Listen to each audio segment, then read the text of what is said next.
में 3.5 लाख का loss.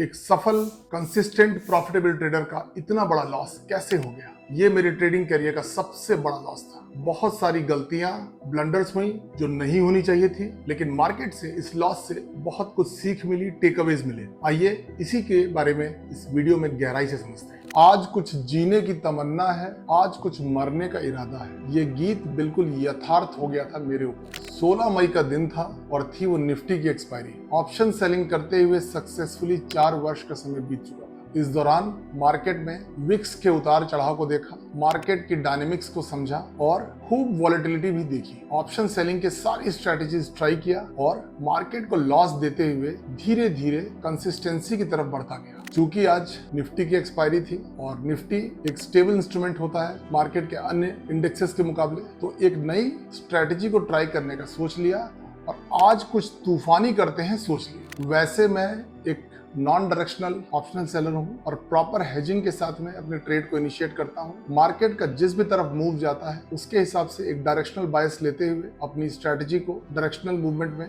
Spreads में कन्वर्ट कर देता हूँ और इस तरीके से अपने ट्रेड्स को, लूजिंग ट्रेड्स को प्रॉफिटेबल ट्रेड्स में कन्वर्ट कर देता हूँ। इसी सोच के साथ कि एक नई स्ट्रेटजी को भी ट्राई करूंगा और जैसे मैं अभी तक करते आया हूँ इसको भी कर लूंगा, लेकिन कुछ ज्यादा आत्मविश्वास और कुछ भी नया ट्राई करने का सोच, ये हमेशा आपके लिए सही नहीं हो सकता है। मैं आगे आपको अपने उस दिन के लॉस के सेटअप को और क्या हुआ एग्जैक्टली उसको बताने की कोशिश करता हूँ। निफ्टी 120 पॉइंट गैप अप खुलता है और खुलने के बाद 50 पॉइंट और ऊपर जाता है और वहां से मार्केट में फिर रिवर्सल दिखता है और मेरे टेक्निकल्स के हिसाब से सेलिंग प्रेशर जबरदस्त दिखता है और मुझे ये इंडिकेशन मिलता है कि मार्केट अब बियरिश होने वाला है। तो मैंने उस दिन के लिए एक डायरेक्शनल स्ट्रेटेजी ट्राई करने की सोची जो मैं नहीं करता आया हूं अभी तक। मैंने बेयरिश मूव्स के हिसाब से कॉल शॉर्ट करने का सोचा, तो एट द मनी कॉल को मैंने शॉर्ट किया और स्टॉप लॉस ले लिया। 2 घंटे तक मार्केट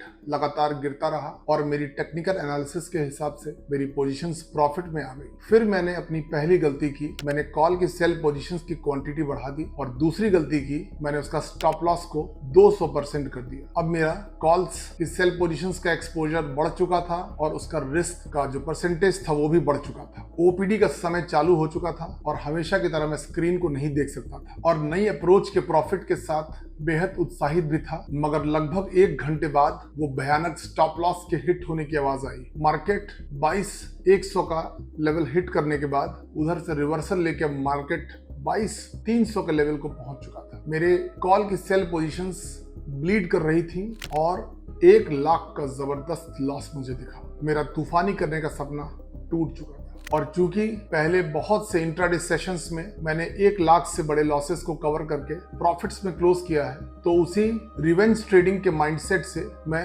आगे फिर बढ़ गया। चार्ट को देखा तो मार्केट 22,300 के लेवल के बाद रिवर्सल ले रहे थे और मेरी technical analysis, option chain analysis, volume analysis और अदर पैरामीटर्स को देख के मार्केट बेयरिश मूव को कंफर्म कर रहा था। फिर मैंने बियरिश मार्केट को कंफर्मेशन देखते हुए मैंने एट द मनी कॉल्स को सेल कर दिया और मार्केट मेरे ही फेवर में नीचे आने लगा। कुछ देर के बाद मेरे बड़े लॉसेस कम होने लगे और फिर से मैं उत्साहित होने लगा कि मार्केट को फायर फाइट करके, रिवेंज ट्रेड करके मैं जीत लूंगा। ये सभी गलतफहमियां कुछ ही देर में मेरी समाप्त हो गई। लगभग 2:15 पे जब मैंने देखा कि पोजीशंस थोड़ी कंफर्टेबल हो रही हैं, तो उस वक्त मैंने सेल की क्वांटिटीज को मार्जिन लिवरेज के द्वारा 5 टाइम्स बढ़ा दिया और अब मेरा 20 लाख का कैपिटल का एक्सपोजर 1 करोड़ के कैपिटल के एक्सपोजर में पहुंच चुका था। मैं पहली बार इतने बड़े पोजीशन साइज के साथ में ट्रेड कर रहा था, वो भी बिल्कुल नई स्ट्रेटजी के साथ, जो कि मेरे ट्रेडिंग प्रिंसिपल्स के बिल्कुल भी विपरीत था। एटीएम कॉल्स के 5x पोजीशन साइज और उतने बड़े पोजीशन साइज का 100% स्टॉप लॉस का एक बहुत बड़ा दांव खेल दिया था। अब ओपीडी में मरीजों की संख्या बढ़ने लगी थी और हमेशा की तरह एक बार मैंने ट्रेड को रिव्यू किया और फिर मरीज देखने लगा।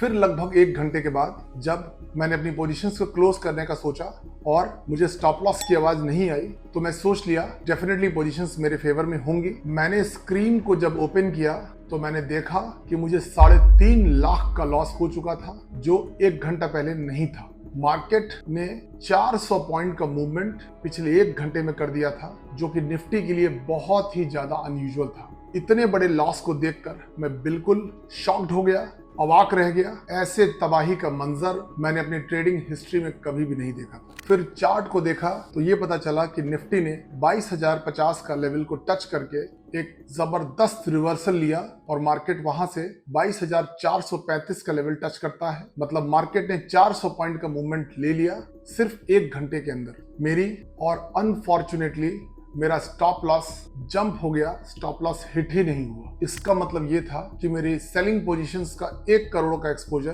कंप्लीटली एक्सपोज था और इसमें कुछ भी लॉस पॉसिबल था। मैंने अपने सेंसेस को कंट्रोल किया और पोजीशंस को बहुत भारी मन से स्क्वायर ऑफ किया और 3.5 लाख का लॉस एक्सेप्ट किया। बाद में मालूम चला कि मार्केट आपको क्लिक बेट दे रहा था। ये सभी कुछ जो मैंने आज किया था, ये सारी चीजें मेरे ट्रेडिंग प्रिंसिपल्स के ऑपोजिट की थी। मुझे नहीं मालूम कि मेरा ट्रेडिंग साइकोलॉजी कैसे डिस्टर्ब हो गया। एक ऑलरेडी प्री डिफाइंड माइंडसेट के साथ मैं ट्रेडिंग में उतर गया और वो दिन मेरे लिए एक नाइटमेयर की तरह हो गया। First, changing your trading strategy. Famous actor Bruce Lee ने कहा था, I fear not the man who practised 10,000 kicks once, but I fear the man who practised 1 kick 10,000 times. इससे मैं ये बताना चाहता हूं दोस्तों कि आप किसी भी एक स्ट्रेटेजी को मास्टर करिए, बार बार नई नई स्ट्रेटेजीज को एक्सपेरिमेंट मत करिए।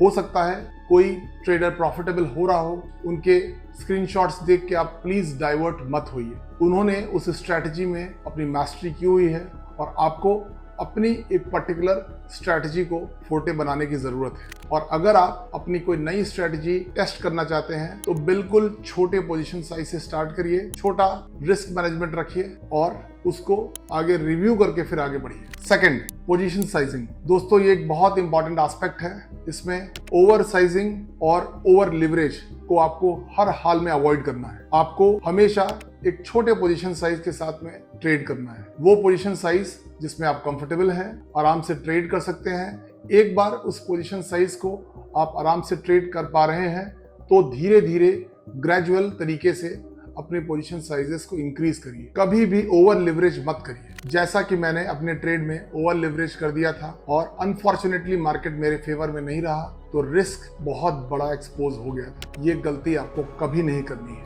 Third, revenge trading. आपको अपना एक डिफाइंड लॉस सेट करना है और वो लॉस अगर आपका हिट हो गया तो आपके बाद मार्केट से रिवेंज ट्रेडिंग नहीं करना है। अगर आपको लगता है कि आपने मार्केट में बहुत सारा समय दे दिया है और आप मार्केट को बहुत अच्छे से समझ पा रहे हैं तो दोस्तों मैं ये बताना चाहता हूं, मैं भी इसी गलती से आज 3.5 लाख का लॉस बुक कर लिया। मार्केट में कभी भी रिवेंज ट्रेड न करें, अपने लॉसेस को बुक करें और सिस्टम को बंद करें। कल फिर आएगा, अगर आपका कैपिटल बच गया तो आप कल फिर ट्रेड कर सकेंगे। Fourth, risk management. दोस्तों रिस्क मैनेजमेंट ऑप्शन सेलिंग का सबसे इंपॉर्टेंट कंपोनेंट होता है। इसको किसी भी हाल में इग्नोर ना करें। जो अपनी स्ट्रेटेजी आप लेते हैं उस स्ट्रेटेजी का डिफाइंड रिस्क ले लें। डिफाइंड रिस्क का मतलब ये हुआ कि डिफाइंड स्टॉप लॉस लेके ही ट्रेड करें। वो स्टॉप लॉस आपके अपने कंफर्ट के हिसाब से, आप रिस्क कितना ले सकते हैं उसके हिसाब से आप सेट करें। किसी के लिए 25% का स्टॉप लॉस बड़ा है, किसी के लिए 75 या इवन 100% का स्टॉप लॉस भी कोई ले सकता है, बट ऑलवेज अपनी रिस्क को कैप कर दें। मार्केट का रिस्क आप खुद डिसाइड करेंगे, ये हमेशा आप अपने बैक ऑफ द माइंड में रखें। आपको अगर लगता है कि मार्केट फिर से रिवर्ट करेगा, आपकी स्ट्रेटेजी में वापस आ जाएगा, कोई आपने कुछ पे ऑफ बना के रखा था, वो पे ऑफ ब्रेक इवन को ब्रीच कर रहा है, बट स्टिल आप मार्केट से एज्यूम कर रहे हैं कि मार्केट वापस आपके पे ऑफ में आ जाएगा, आप प्रॉफिटेबल हो जाएंगे, प्लीज इस माइंडसेट से आपको बाहर निकलना पड़ेगा। Fifth, never trade without hedges. दोस्तों हेजेस हमारी ऑप्शन सेलिंग का एक सबसे बड़ा टूल है जिसको हम लोगों को यूज करना चाहिए। मैं अपनी ट्रेडिंग में विदाउट हेजेस कभी भी ट्रेड नहीं करता हूं, लेकिन अनफॉर्चुनेटली उस दिन मैंने ट्रेड किया और वो भी नेकेड सेलिंग कर दी विदाउट हेजेस। अगर आपका कभी कोई खराब दिन स्टॉप लॉस अगर जंप भी कर गया जैसा कि मेरा हो गया था और अगर मेरे सिस्टम में हेजेस होते तो मेरा कभी भी रिस्क इतना अनलिमिटेड नहीं हो सकता। आपका हमेशा रिस्क डिफाइन रहेगा आपके हेजेस से, तो ये चीज हमेशा ध्यान रखिए। सिस्टम में hedges are very important for an option seller. Sixth, never fight with the market. दोस्तों ये ध्यान रखिए कि मार्केट सुप्रीम है, कभी भी मार्केट को आप चैलेंज मत करिए, हमेशा अपना एक किल स्विच रखिए। किल स्विच का मतलब ये हुआ कि जितना मैक्सिमम लॉस आपने बुक कर दिया उसके बाद आपको ट्रेडिंग नहीं करनी है, वो आपका लास्ट ट्रेड हो गया और अब आपको मार्केट से फायर फाइट नहीं करनी है। इस बात को हमेशा अपने जहन में रखिए। 7th, the most important, exit strategy. दोस्तों, अगर आपके पास कोई एग्जिट स्ट्रेटजी नहीं है तो आप बहुत अच्छा ट्रेड का प्रॉफिट्स बुक नहीं कर पाएंगे। हमेशा ये याद रखिए कि मार्केट में किस तरीके से मैं प्ले करूं कि मैक्सिमम प्रॉफिट्स को मैं राइड कर पाऊं। अगर आपकी लेट एंट्री भी हुई है ऑप्शन बाइंग के सेटअप में या इवन ऑप्शन सेलिंग के सेटअप में, आप बॉटम या हाई प्राइस को नहीं कैच कर पाए हैं, तो भी आपका सेटअप ऐसा होना चाहिए कि पूरे प्राइस एक्शन को आप कवर कर सकें। तो हमेशा एक एग्जिट प्लान अपने पास हमेशा बना के रखिए। दोस्तों, इस वीडियो के माध्यम से जो मैंने अपना प्रैक्टिकल एक्सपीरियंस शेयर किया